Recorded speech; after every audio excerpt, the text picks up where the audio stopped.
Welcome to episode 2 of Hearts of New York. In today's episode, we'll be visiting Little Caribbean in Brooklyn, where we'll be going to different restaurants, stores, cafes as we sip, shop, and lime.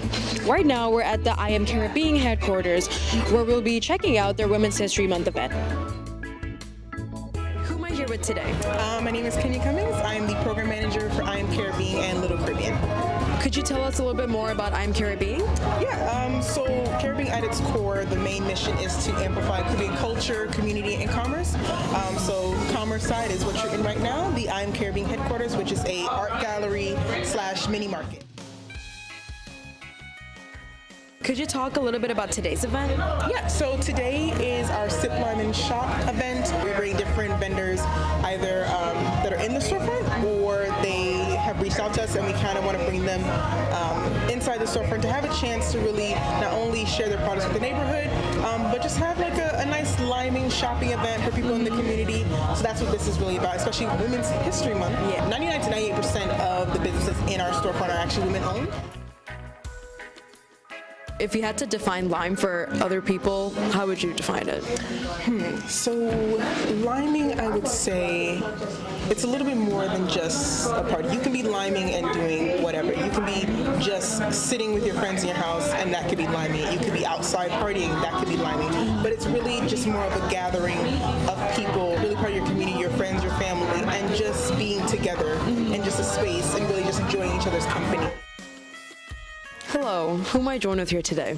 My name is Tracy Solomon, and I am the founder and owner of the Flatbush Granola Company. Wonderful. Could you tell us a little bit more about the best damn granola? Thank you, yes.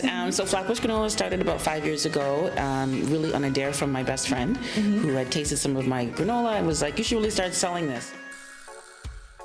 By bringing in spices and flavors that are reminiscent of different cultures, I was hoping to bring people in who were not traditionally marketed to or thought of in terms of their palate, and saying, hey, I see you, I know you because I am you, and especially being from Trinidad, which is a melting pot of the world. My own family, my great-grandmother was from India, so some of these flavors, it's not just, oh, that's a fun, trendy flavor. These go back to things in my own heritage.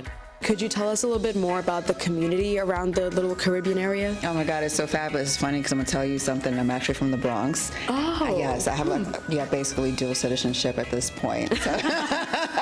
So that tells you a lot when it takes me like over an hour to get here, but you want to stay here. Everybody's so supportive and nice, so it's just like a little piece of home. A sense of place. When you smell something, it reminds you of a place that you've been, or you taste something, it reminds you of food that you've had, or it's a conversation starter because people are like, oh, this tastes like my grandmother's cooking, or something that it really is personal to them. And so I'm trying to help those conversations along through the types of products that I make and the types of way that I approach branding to tell stories about different neighborhoods, different regions, different cultures, and so far so good. Wow, that's beautiful. I mean, I feel like growing up as a POC, a lot of people, like when friends come over, they say like every house has a distinct smell. Right. And I feel like it would be so comforting to have your house smell like the food you eat. Like there's just like a weird homely feeling about it. It's beautiful. What would you say is the importance of having a community like that in the melting pot that is New York? I'm not from here originally. I was born in Canada. I was raised by West Indians. I moved here, some 20 years ago.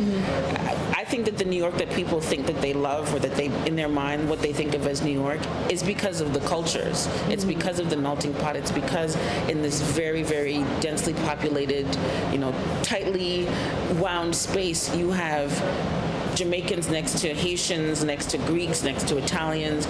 It's this symbiotic relationship that these cultures have with each other that come to New York and share some other part of their DNA.